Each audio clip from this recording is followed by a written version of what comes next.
Ashore. One day while ashore in the harbor looking for work, I fell in love. She was barely 20, but when I looked into her eyes, the whole world was reflected back, clearer and brighter than the sun. After that, I still went to sea, but my heart remained on land with the girl, who had become my wife and our young son. 20? Isn't that a little old to be getting married at that time, or at that period in the world's history? Birthright. One afternoon that summer, Messer Polo called me into his study. My father was already there, beside an older man, dressed in a strange hooded cape, watching us. At that moment, everything about my life changed. My father told me that he was an assassin.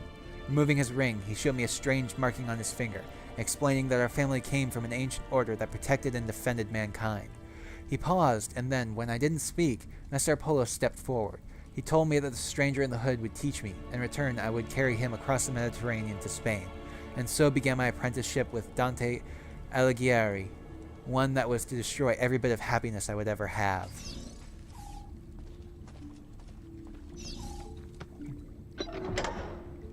Learning about the Auditores.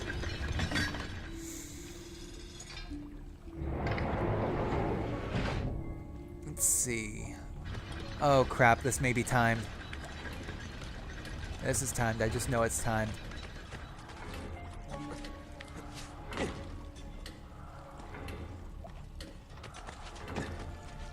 No! Oh! Ran the wrong way. Jumped the wrong way.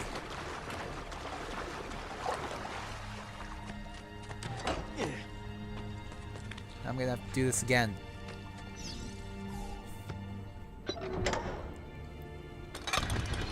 Ezio's still dripping water. See, there's my timer. There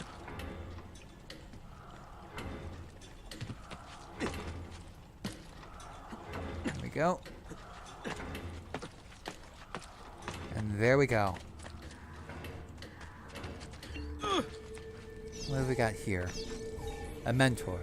In preparation for our voyage, Messer Alighieri met with me repeatedly. At first, our meetings were about purchasing supplies, but soon they became about higher things, about life, love, honor, and justice. He taught me that society was set up in such a way as to control its members, to stop us from thinking, from seeing. Soon, I could look past all the laws and the illusions. I understood that mankind was being used by its rulers, that we, the people, deserved freedom. It was then that Dante began showing me pages from a book that Messer Polo had brought back from the palace of the great Genghis Khan. The manuscript, the codex, was about our order, the Assassins.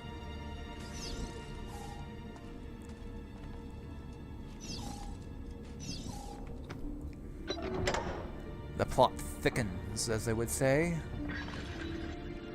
And we've got probably another time.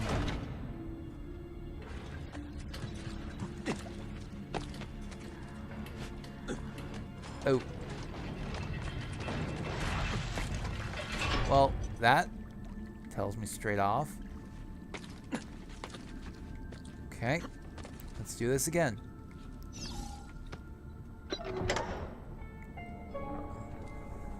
I figure there was some reason why you had that on the side, but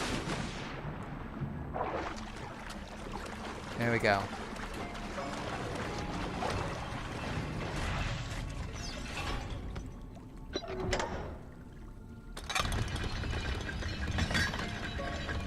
And how do we get up there? Because it's still timed. There we go.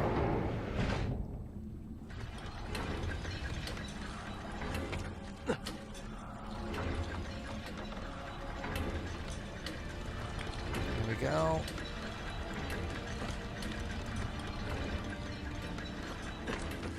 Ah, no!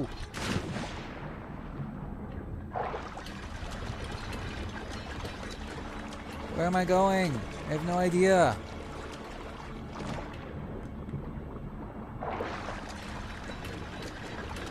Oh, you gotta be kidding me.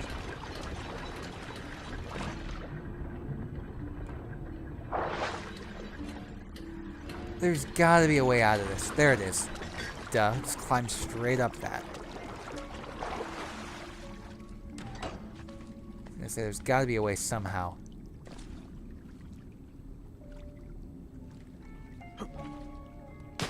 And of course, I have two things to do. Not only the one I screwed up on, but the one before it.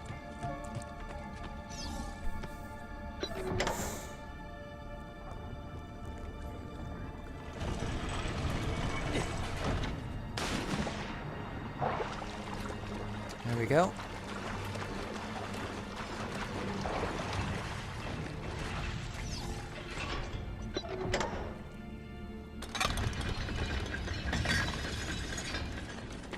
There we go. No! May as well wait. Do this again. Tick tock. Tick tock.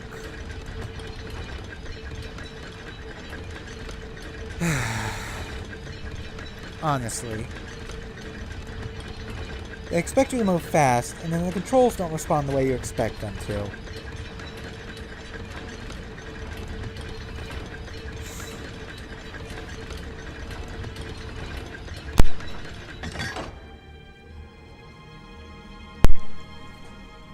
Ah, come on. There we go.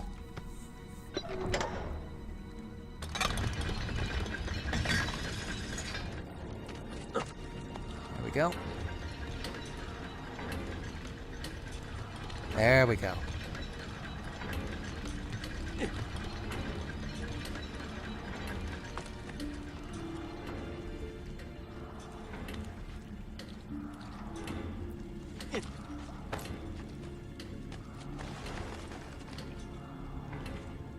Oh crap. Come on, come on, come on. Time's almost out. There we go. Now what do we have here? An unexpected farewell. Ooh, this one's 2 pages. Our planned voyage never took place. While returning to Ravenna to pick up the remainder of his belongings, Dante died. Dismayed at the loss of my mentor, I went to inform my father and Messer Polo of the sad news. Before I could even speak, I was ushered into the study. My father, his face white, locked the door behind me. Shocked, I listened in silence as he spoke. Dante intended to take the Codex to Spain, where it would be safe, but he was being watched. The enemy of the assassins, the Knights Templar, still existed. I recalled the stories he had told me of the Templars, and it all became clear. Dante had been murdered. The Templars knew about the Codex, and they knew about us. Shaking, my father told me to take the Codex and leave for Spain at once with my wife and child. As Messer Polo ushered me out of the door, he handed me a small piece of paper with a number on it. With this number, I could draw on his credit more ducats than I had ever seen in my life, at any bank in Italy.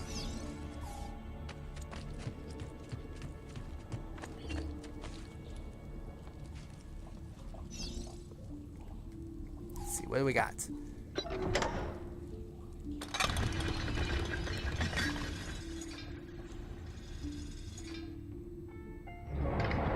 Okay, this one seems fairly straightforward, provided I don't make any major mistakes.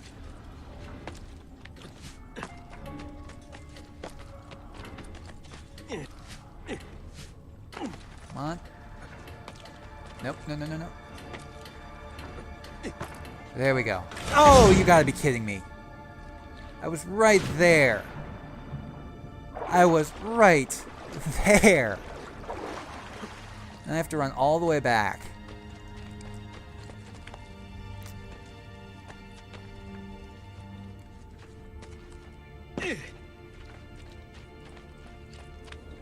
Come on.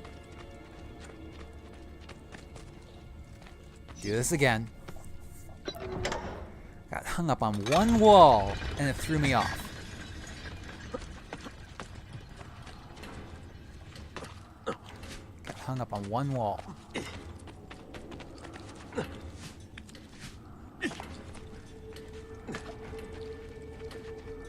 There we go. Oops. At sea. We set sail that night, the ship filled with cargo to sell in the markets at Barcelona. At first, all was well. Then, to avoid a coming storm, we laid anchor in the Otranto Harbor. Cloaked in darkness, the pirates came. I didn't see them until they were already boarding my ship. I hid with my family in the hold. Pulling out the codex, I ran the worn leather cover through my hands. Then, I broke the spine. The pages slid silently onto the floor. I scattered them into the chests, boxes, and containers I was carrying to market. The men who found us were drunk. I could smell it on their breath. When they asked for the codex, I knew who had sent them. Holding back my rage, I said that I had thrown it overboard. They started to laugh. Two held me down, still grinning, while the rest cut off my wife's clothes. She begged for mercy until her voice gave out. Once they were done, they threw her into the sea. They took my cargo and sunk my ship, and left me adrift, clinging to a piece of railing. I made it to the beach with my son. My wife's body washed up on shore the next morning with the tide. Eee. Those guys aren't very nice. Whoops, back.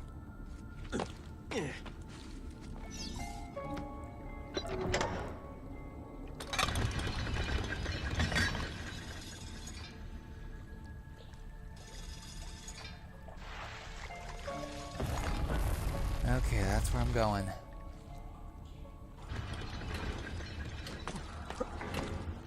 Let's see.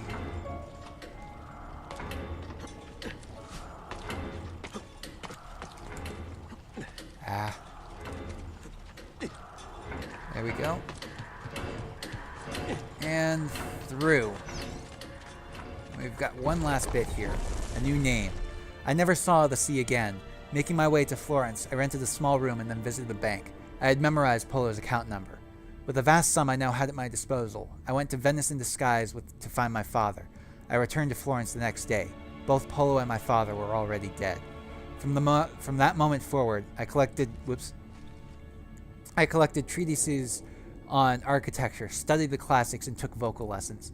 I adopted the name Auditore, impersonating a noble at the Florentine court. Accepted as one of their own, I took on the trappings of nobility and constructed this villa for me and my son. And then I hunted them. I raised my son to fight, to find the Codex, and to kill Templars. Together, we would regain the honor of my wife and avenge the death of my father, two debts that could never be repaid. To the auditory that reads this, remember that you are not a nobleman. You are not one of the deceivers. You are one of the people. Avenge us. Well, to be fair, you did kind of deceive people in order to pass as a nobleman.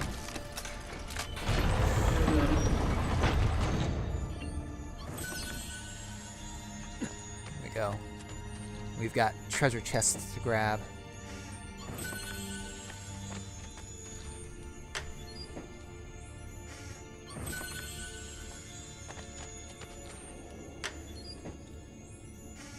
There we go. One more. There we go. What, nothing here? Can't open these? Well, fine then. If I can get the damn door open. There we go.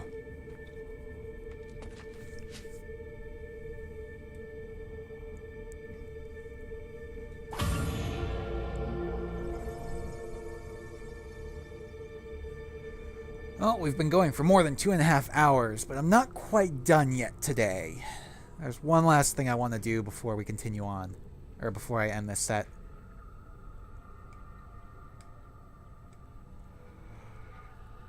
I want to take care of upgrading the villa and the town as much as I can. But I'm going to have to run around in order to get back to the city. And again, there might be a horse around here somewhere. At the least, there's some treasure.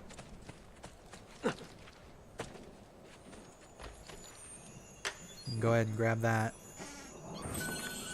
It's always good to have more money, and there's a horse.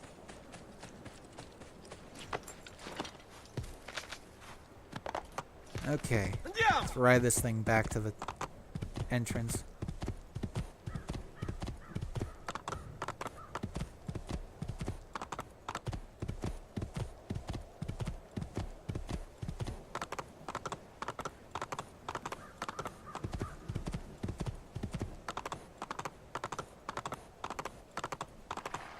There we go.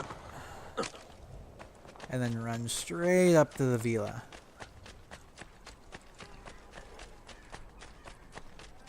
Come and get your red. I'm sure I have just what... Let's grab our money and then do some renovations.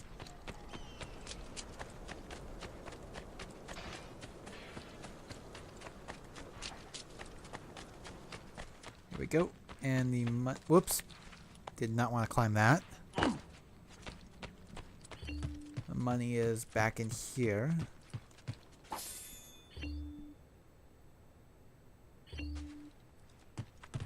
Let's go ahead and take care of this. Salute, Ser Ezio. Shall we take a look at the list? Sure. Okay. Let's take care of the mines. Reopen the mines. Now let's renovate the church. And now that's reopened. Thieves Guild has been renovated. And finally the well. There we go. Now we have no more money right now to take care of any of the second level shops, but we have gotten all the landmarks. So let's go ahead and take a woo. There we go. Let's take a look at the books real quick. You here to look at the book? Yep. 28%. We'll now have approximately 4,200 florins coming in every 20 minutes. All renovations have been completed. Collections, we've got 7 out of 30 codex pages. Are you sure? I swear we have more than that. Maybe I just need to put them up there on the wall. But we've finished the leather armor. Anyways. A presto, Ezio. Let's do that. Let's go put those on the wall, the codex pages. Ezio! Come in, come in! Ta-da! To what do we owe the honor? Eagle vision. See, it's a puzzle. But, oops, didn't mean to do that. No text data. Zoom. Well, that's interesting. That's the solar system. Huh.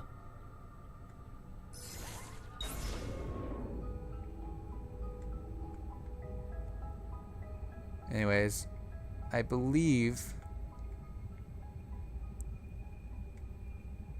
these don't actually move, they just rotate.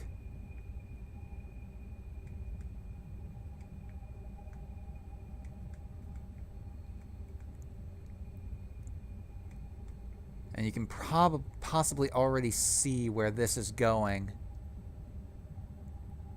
I think that goes like that.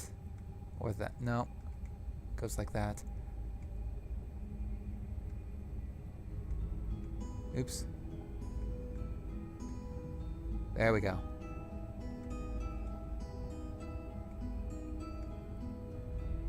See, if you look, you can already see where this is going.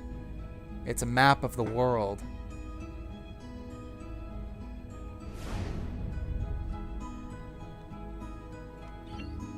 Got 18 out of 30 codex pages. And let's go ahead and put the 2 seals down here.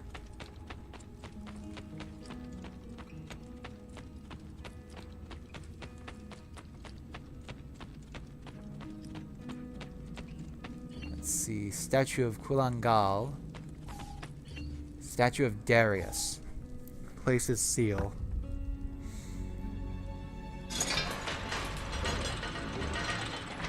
That's 1. This is a statue of I don't know who. Amunet Iltani.